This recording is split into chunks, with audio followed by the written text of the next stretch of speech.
Hey, good afternoon. I'm Carl Lanning, and this is Brazos River Charter School, and we bring you This Week in History, specifically the week of November the 3rd through the 9th.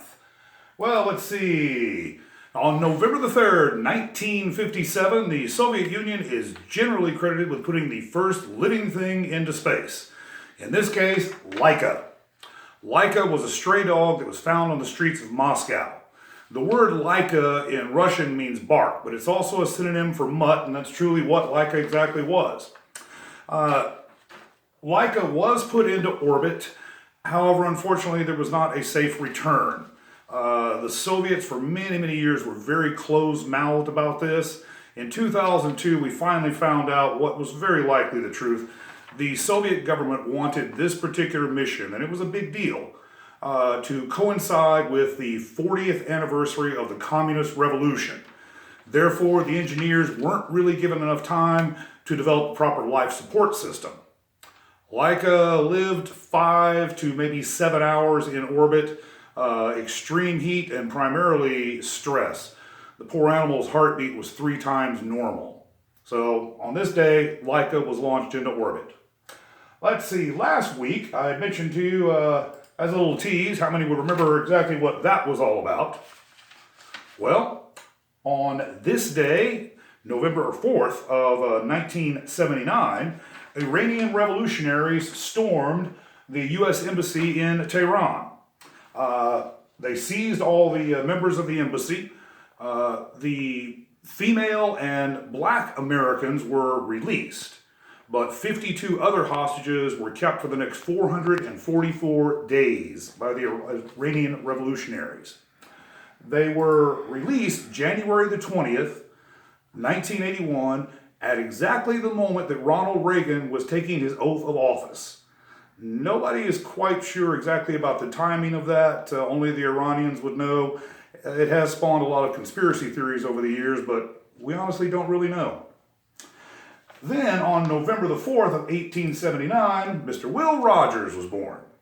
Will Rogers was born in what is today Oklahoma, although when he was born, it was known as the Indian Territories, and he was actually a citizen of the Cherokee Nation.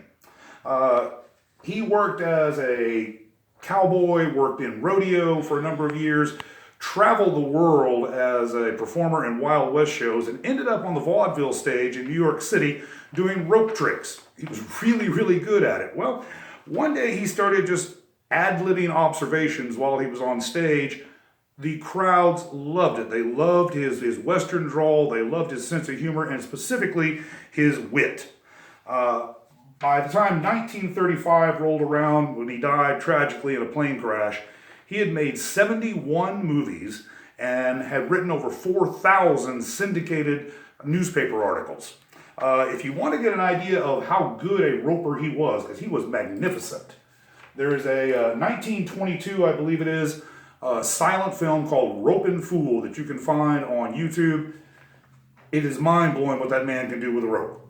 What he's today known for primarily are his very witty, dry observations. And I wanted to share just a couple of personal favorites with you, if you will indulge me. There are 3 kinds of men. The ones that learn by reading, the few who learn by observation. The rest of them have to pee on the electric fence for themselves.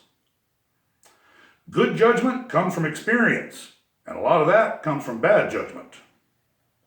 The only difference between death and taxes is that death doesn't get worse every time Congress meets. And last but not least, actually 2 more, sorry about that. There are 2 theories about arguing with women. Both are wrong.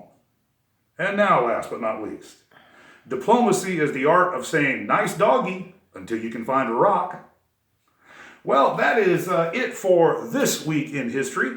But to give you a little tease as far as what's coming up, next week we will find out what this man, his dentist, and his dentures, how they all fit together. It's kind of a funny story. In the meantime, thank you very much. I'm Carl Lanning, and we look forward to seeing you right here next week.